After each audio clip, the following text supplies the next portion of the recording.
Hello everyone, welcome back. This is Aluminum Tarot, and as always, it's always appreciated your time and energy attending this tarot reading for whatever. This is going to be a tarot reading for the moment. This is the Message of Hope spread. I'm going to briefly pull a message from the Moonology Tarot deck, and then after that we'll use our tarot cards to clarify the significant things that you want to pay attention to and to focus on for this particular reading. Now, as always, if you like what you see here, please be sure to give a like, share, and subscribe. Ding that notification bell so that you don't miss any updates from future postings. And as always, if you like what you see here, please be sure to reach out to me for a tarot card reading, one that resonates with your energy and one that is not resonating with everyone else's energy, like in the general readings. And I'll be sure to get up with you and try to read your inquiry. So we're going to go ahead and get started on this. First thing we want to see here is our central message. So, as always, with the Moonology, we have a time for healing. This is the balsamic moon. And what this is talking about is we're going to look into what it is that hurts you and what it is that you want to heal within. Oftentimes when we have difficulties or that we face the same kind of problems over and over again, it's pointing out a wound.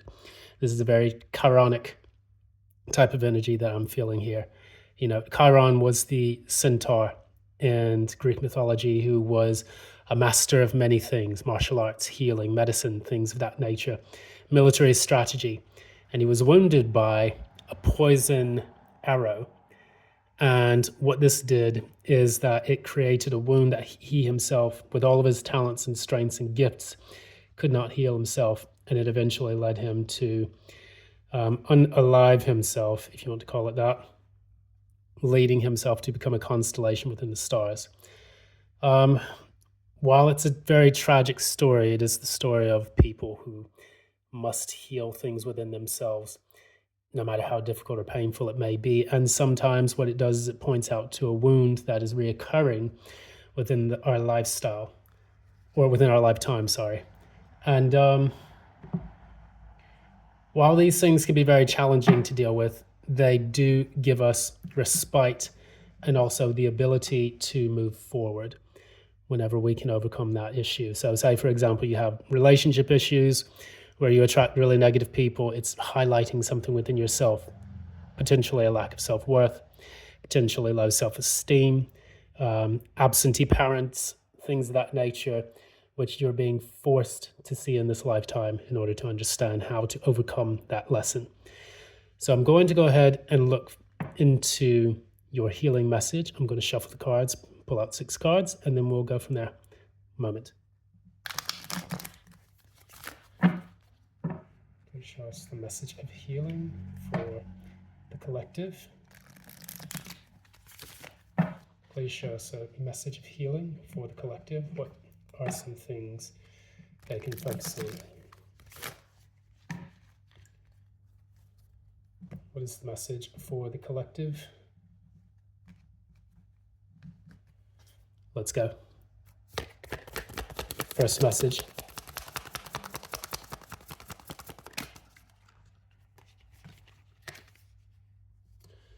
Queen of Cups. Next message.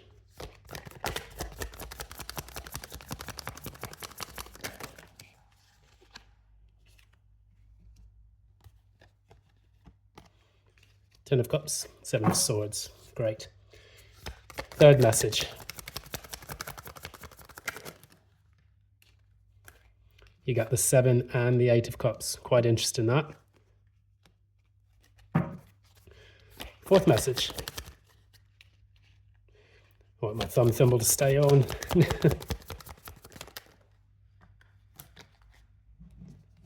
Okay. So we have the 10 of Wands clarified by the Queen of Wands and the 3 of Pentacles in the reverse. Fifth message. The Lovers. And finally, the 6.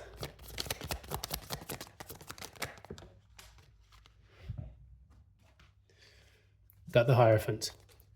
Now, at the bottom of the deck, we have the Two of Pentacles. So this is all about juggling and balancing between two opposing issues, or dealing with multiple things that you have to focus on throughout your daily affairs. Usually this is a daily affairs thing, but it could also relate to the juggling of multiple things that you value, things, different concepts and things like that. So what I'm going to do, I'm just going to peer into the first one. We have the Queen of Cups. Now, this is a message of hope. So what this talks about is that in your time for healing, one of the ways that you can help heal yourself is to tap into your own specific intuition, either through meditation or through visualization and quiet moments of solitude. Normally in the Rider-Waite-Smith deck, we have the Queen of Cups. And what she does is she focuses on her own cup. And it is a very majestic one. It's arguably the most ornate one within the tarot deck. And this means that she is a master of receptive energy as well as emotional maturity, like the King of Cups. But with her cup, it seems that she is, it's ordained with many jewels.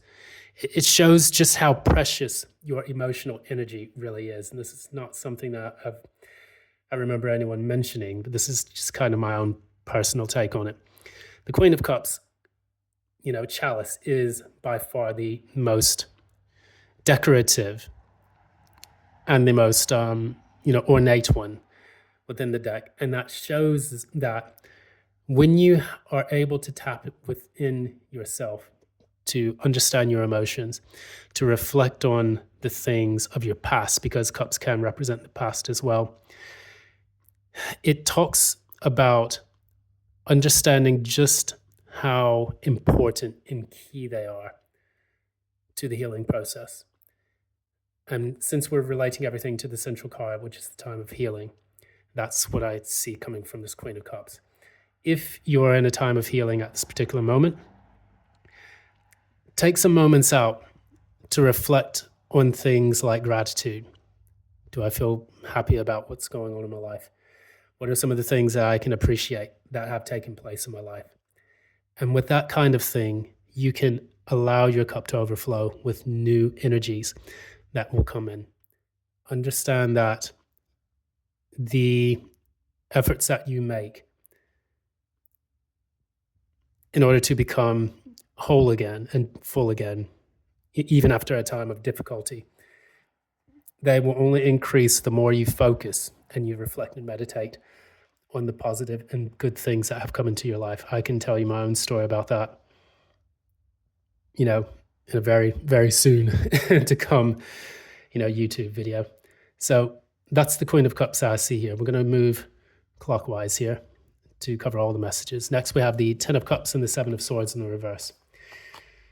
And what this tells me is never feel guilty for wanting the utmost echelon of happiness. The Ten of Cups talks about, having the family life, having the home life, having a full set of cups that allow you to feel wholly content, not just happy, but in bliss. Whether this comes through the family, whether this comes through the things that you love and enjoy, but it's a life worth living. Never feel guilty for wanting that for yourself. That is the other way that you'll be able to heal. Oftentimes we're in a place of pain, or we're in a place of lack, or in a place of worry, or pining for someone or longing for someone, for those who are in romantic kind of liaisons. We oftentimes feel that we can't do better than what we have received or that what we have now. And I can tell you from personal experience that is absolutely not the case. We live in a kind of world where when there is a vacuum, it is filled with something else. So say, for example, someone leaves your life, you're no longer dating them, and you realize that you want something badly. Why do we pine for the person that we lost? Is it a true reflection of their nature, or are we accepting or tolerating poor behavior from people, or even worse, a delusion of what could be?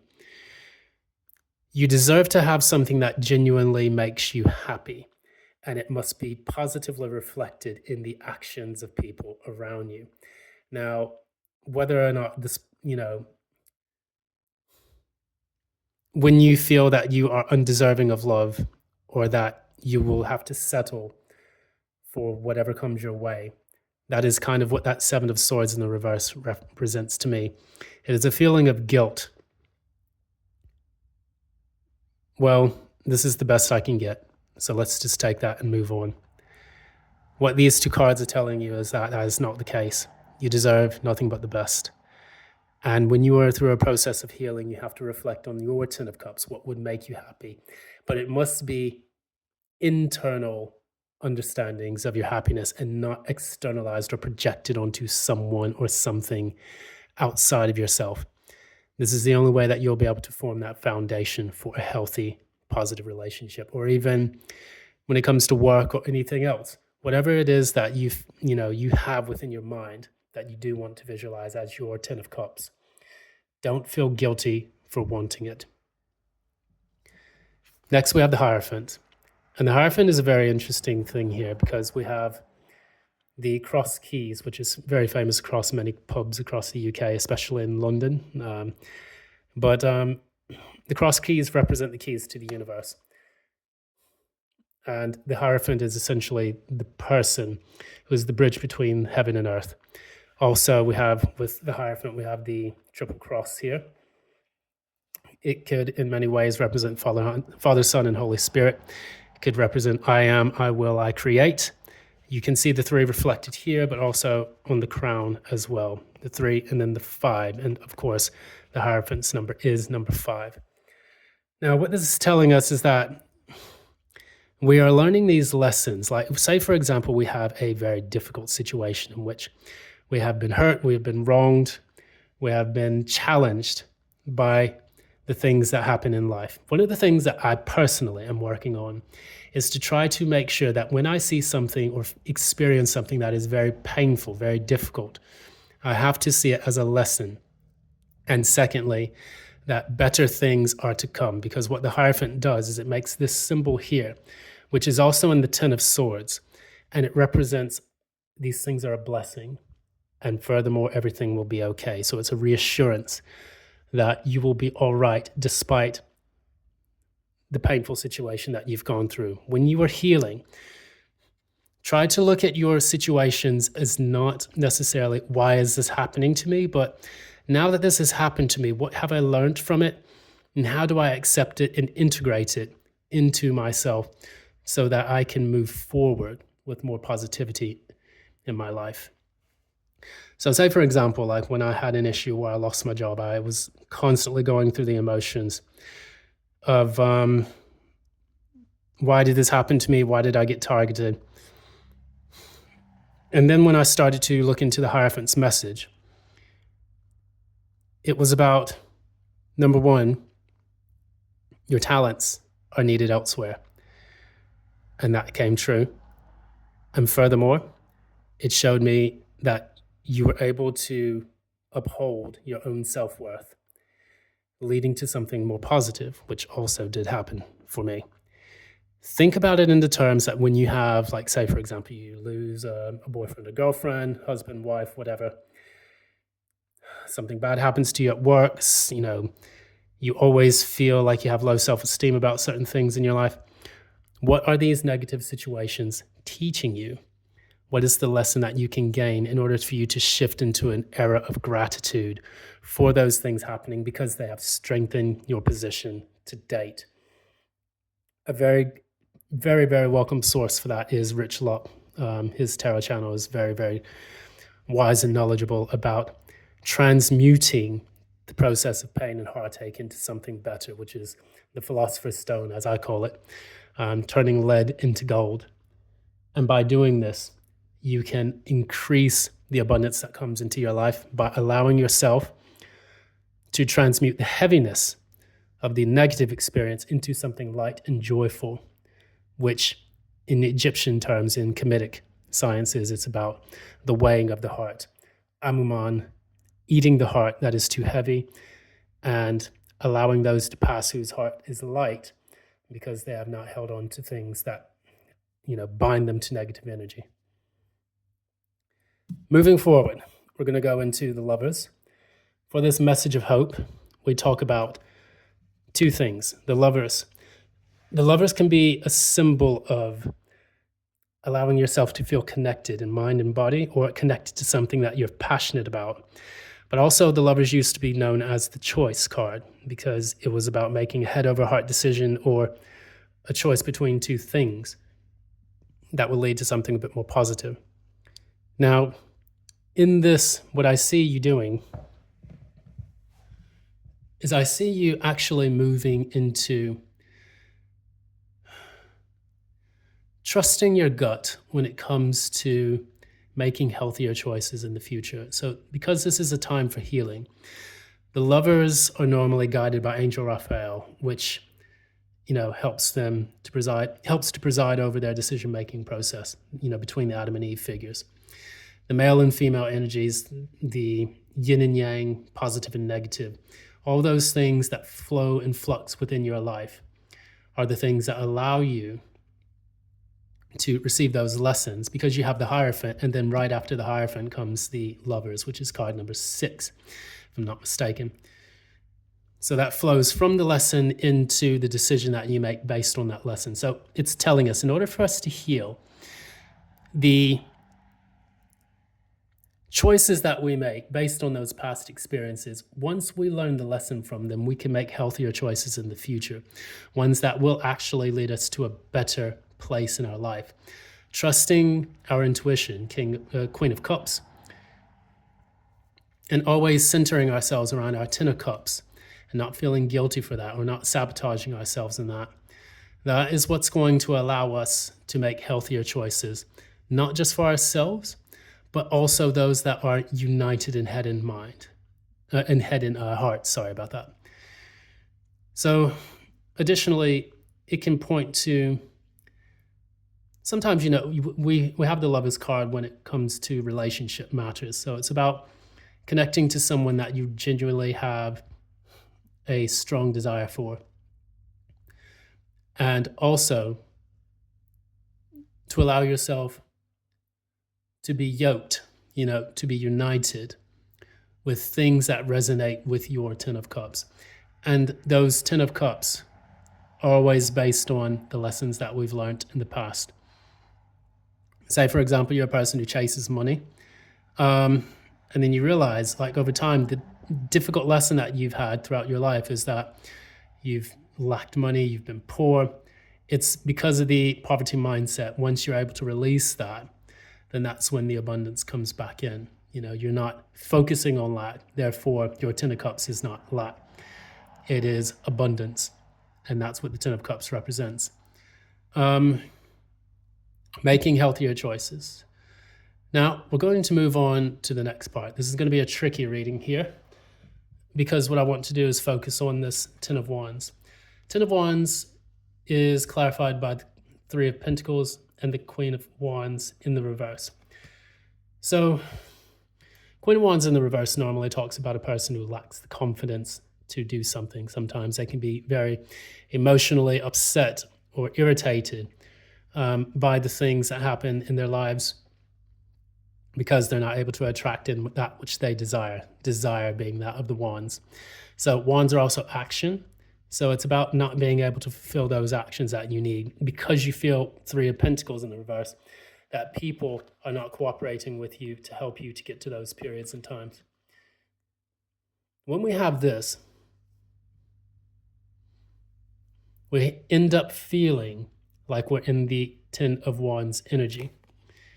When people around us are not cooperating, or when you feel that you're with someone who doesn't want to cooperate or to work with you in life, this can make you feel upset. This can put a knock on your confidence. And this is all about the externalization of what it means to be happy. It's time to go inward, so that way you can understand and accept the things externally that you cannot control. So say, for example, you're in a relationship and the person never wants to work with you, treats you like crap, and you realize that, okay, well, rather than me trying to change this person and feeling upset about it, I accept them for who they are, and then I make the choice to move on. You're in a job, treats you like shit, saddles you with work, workplace mobs you, does awful things to you, and so on and so on. The people around you are not cooperating, leaving you in a period of lack, and also that, of low confidence or anger and upset and frustration. That can put you in that Ten of Wands energy, like you feel like you're carrying a burden. This can tell us two things. We carry these burdens in our life, and in order to heal from them, we have to let the burdens go. That's what I'm getting intuitively. Making the right choice from the lessons that you've learned in the past and understanding your Ten of Cups, connecting with your spiritual and emotional intelligence. That allows us to release the burdens of the Ten of Wands. That's one way of looking at it. Another way is that sometimes you have to carry the burdens alone. And if you notice in this card, we have the sun here, which is that of illumination. So you have the Ten of Wands around this fog of the clouds. But what we see here is the clouds parting and the sun with both its eyes open and closed at the same time, indicating a spiritual understanding of something. It is able to illuminate that which seems difficult and clouded. And so when we see what these burdens are in our life, we're able to then realize that whether, hey, maybe I should release this. Maybe this is no longer my cross to bear. Or maybe I should carry this burden alone. It's all about shifting the weight from a difficult journey, maybe to something a bit lighter and merrier for you. So that's what I'm getting from that. Finally, we have the Seven of Cups and the Eight of Cups, which came out in succession.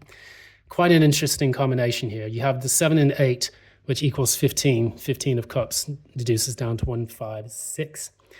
So that's kind of like 6 of Cups energy. Think about the past. When we have the 7 of Cups here, this talks about multiple things that come into your life. Think back to all the things that you've had to deal with in this process of healing.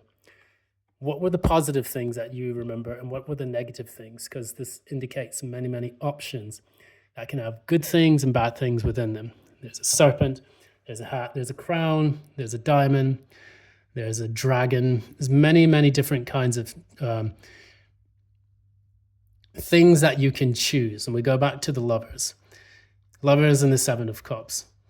The choices we make, we have to choose them wisely, walk away from that which does not serve us.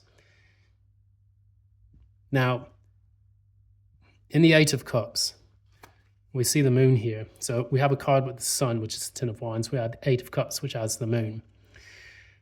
The sun talks about bringing things to light. And the 8 of Cups talks about not knowing. When we walk away from things that are a 10 of Wands to us, a difficult burden to bear, we go into 8 of Cups mode. And what this does, in the background, you can see these mountains and you have the moon. This represents, we don't know exactly what's going to happen. We're walking away from these negative options, these negative things around us in our life that tend to obfuscate or to, make cloudy, 10 of Wands, our path towards happiness. But when we walk away from these 8 of Cups, after being faced with the 7 of Cups, we then face multiple objects that pose as challenges, and we're not sure how we're going to come out of that. But with these stars in the background, we do see the star as the guiding force. This is representative of the star, of course, the star card. That is card number, if I'm not mistaken, 17. And furthermore, by allowing ourselves to be guided by the light, we're able to find our way through the difficult paths after walking away from the illusions of the 7 of Cups. So with all of these different types of things, we can clarify what a time for healing means to us, and that is the message of hope. By taking some of these different lessons into play, we are able to hopefully find a better path towards healing our hearts and to become better versions of ourselves. So I'm going to leave it there. It was hopefully a good reading, hopefully very useful. And if you like what you see here, please be sure to give a like, share, subscribe, ding the notification bell so that you don't miss any updates from future postings. And as always, feel free to reach out to me if you'd like a personal reading that's in tune with your specific energies. I'm going to leave it there. I hope everyone has a great time and hope you had a lovely weekend. I'm out. Thanks again, and love and light.